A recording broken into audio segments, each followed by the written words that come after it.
तो दास जो ज्ञान आपको सुना रहा है, इस पर आपको विश्वास कराने के लिए इतने प्रमाण देता हूं कि दास जो बोल रहा है ये 100 की 100 सत्य है। अपनी तरफ से नहीं बोल रहा हूं, उन महापुरुषों की वाणी को आपके रूबरू कर रहा हूं जिन्होंने भगवान पा लिया और फिर उस जिन्होंने भगवान मिला और उनने जो ज्ञान बताया वो सदग्रंथों से फिर ये दिखाता हूं कि इनमें भी ऐसा ही लिखा, देखो जिनको तुम सच मानते रहे हो आज तक, तो फिर विश्वास आसानी से हो जाएगा।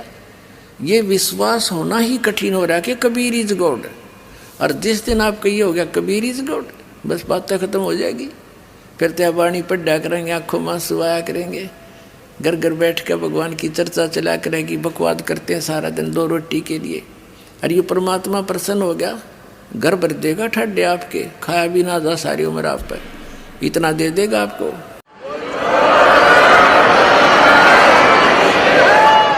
जिस माया के लिए सारा दिन कर्म बिगाड़े, हम धक्के खाते फिरे, 100 झूठ बोले और फिर भी पूरा ना पटता, तो ये परमात्मा सब कुछ कर सकता है। आपको कथा सुनाएंगे धीरे धीरे, क्योंकि इतना लंबा सिलेबस है इस परमात्मा का, 1 वर्ष में तो 1 ही प्रमाण का नंबर आता है। धीरे धीरे सारे सुनाएंगे, CD ले जाया करो, पुस्तक छाप रखी भक्ता इन पढ़ा करो, तो ये सारा कुछ मिलाकर अपना कंप्लीट कोर्स करो। जैसे बच्चा 14-15 वर्ष पढ़ता है 2 रोटी के लिए, वो अभी मिले तो मिले, ना तो न्यू के न्यू। और इसने पढ़ के देखो, इसमें लगाओ थोड़ा समय। एक सम्मन नाम का मनियार था, गरीब सा, और उसका एक पुत्र था सेऊ, पत्नी थी नेकी। उनने ज्ञान सुना, परमात्मा पर विश्वास हुआ, इतने गरीब थे कि हैंड टू माउथ थे, और विश्वास भगवान पर जबरदस्त था। अब कथा सुनानी पड़ेगी इसलिए कि आपका दिल डटे कि ये वो परमात्मा है, लेकिन आपको देगा उस समय अपनी राहत जब उसके प्राप्त करने योग्य आप हो जाओगे, तब वो पूरा आपके ठाठ कर देगा। अब थोड़ी कथा सुनाता हूँ, फिर ये बाद में परमात्मा की वाणी सुनाऊंगा। प्रसंग थोड़ा सा ये बीच में आ गया कि ये भगवान आपको विश्वास रखना। जैसे परमात्मा कहते हैं, राज्य रमता राम की रजा धरे दो शीस, दास गरीब दरस परस्तिस बैठे जगदीश। आपने परमात्मा की शरण मिली है, आप उसकी रजा में राजी रहना, जैसे भी वो रखे ऐसे ही रहना, कुछ दिन विश्वास करके चलना इस दाता पर, और फिर देखना। कहते नुक्ते ऊपर रिझ जाएगा रे, और करोड़ कर्म जल जाए तुम्हारे, नुक्ते ऊपर रिझ जाएगा। इससे पहले थोड़ी सी कथा और सुनाता हूँ। एक हमारा भक्त है, वो ट्रांसपोर्ट का काम करता है, उसके पिताजी ने दीक्षा ली, रिटायर्ड थे वो मिलिट्री से, बड़े सच्चे आत्मा के आदमी थे। इस दास की सन 1996 में नाम लिया और बड़ी दृढ़ता से लगे। पहले वो दूसरे और पंथों, उसे नाम कहीं से नहीं ले रखा था।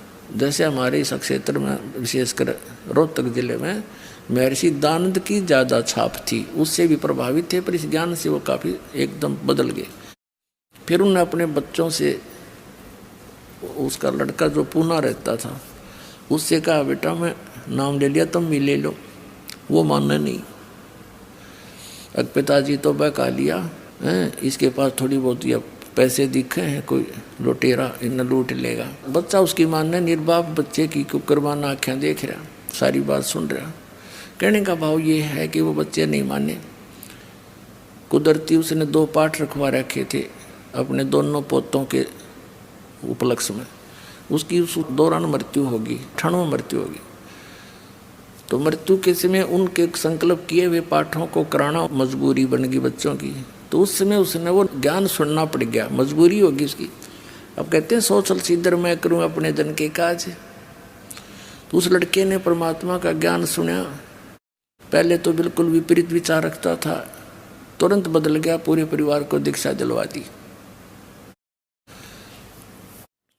उसके पास 1-2 गाड़ी थी उस टाइम। दीक्षा लेकर वो चला गया। सीडी हमारी कैसेट बना रखी थी पहले हमने, ये वो ले गया सारी। उसने सारा कुछ सुना, बहुत अच्छी तरह दृढ़ता से उसको समझ में आ गया, सारा ज्ञान कंप्लीट दृढ़ हो गया। उस दौरान क्या हुआ कि उनकी एक गाड़ी एक्सीडेंट हो गई और उसका गलती से किसी कारण से वो इंश्योरेंस एक ही दिन आगा पीछा हो गया था। तो वो उस टाइम इस शरीर की कीमत थी 80-90 हज़ार रुपये की हानि उसको होगी।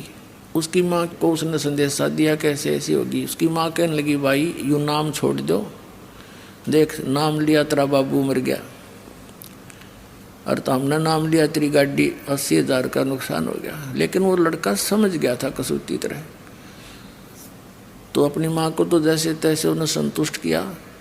फिर वो बताओ था बाद में, कहने लगा जी मैंने तो हाथ फैला के ये कहा था परमात्मा अपनी शरण से दूर ना करना, चाहे भीख मंगवा लियो, आपका दास रहे आपकी शरण में। नो कहता जी मैं तो उस दिन के बाद और आज तक उस परमात्मा ने ऐसी रजा बख्श रखी उस बच्चे पर, सैकड़ों की संख्या में तो गाड़ी दे दी, और उसका दान धर्म की पूरी नीत आज तक ज्यों की त्यों है। तो परमात्मा कहते हैं नुक्ते ऊपर रिझ जाएगा रे, करोड़ कर्म जल जाए तुम्हारे। वो नुक्ता था, जब फेल हो जाता तो खत्म था, वो तो वे लिया था और गणा हो जाता। और उस नुक्ते पर नू राजी हो सा भगवान, जो रिझ जय जगदीश, फिर देखना ठाठ थरे सब क्या है। और फिर इस माया की अपन जरूरत भी नहीं है, लेकिन ये इतनी दे देगा संगवाई नहीं जाएगी आप पर। फिर इसको पा करके विचलित मत हो जाना, ये विष समझ लेना, ये माया आवश्यकता से अधिक कर पे नहीं रहनी चाहिए।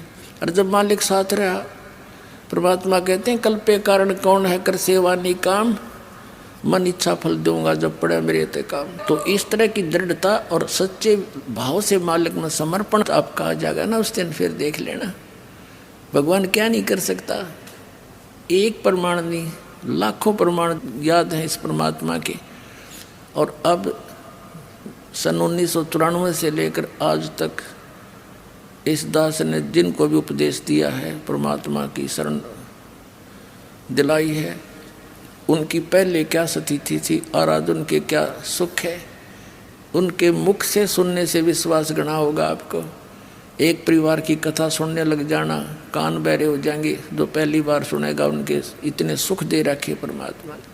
लेकिन उनको ये भी विश्वास हो चुका है कि हमने धन की जरूरत नहीं, हमारा धन तो ये है, हमारा नाम सुरक्षित रहे और काम नहीं कोई अड़े। काम नहीं अड़ेगा भगवान का, भगवान के बच्चों का काम अड़ गया फिर भगवान की तरह गया। फिर घनी मांगने की जरूरत नहीं, इस पर बेमतलब डिमांड नहीं रखा करते। बेमतलब की डिमांड तो मन रखता है, आत्मा रखती है आवश्यकता की। तो आत्मा की जो पुकार है दाता सुनता है, इस मन की नहीं। मन तो काल का एजेंट है। तो पुणात्मा आप इस ज्ञान से पूर्ण परिचित हो जाओ, फिर देखना इसके ठाठ। आप देखो कितना धनी है, टेंशन खत्म नहीं। और आपने परमात्मा का बच्चा से सिंपल सा घर पर रहता हो तो उसको कोई टेंशन नहीं, क्योंकि उसको मालूम है कि समर्थ हमारे सिर पर बैठा है। शेर सौंप्या गुरुदेव को सफल होया यो शीस, नितानंद इस शीस पर आप बसे जगदीश। परमात्मा को सिर सौंपा, सिर सौंपना कोई काट के नहीं देना, समर्पित हो जाना।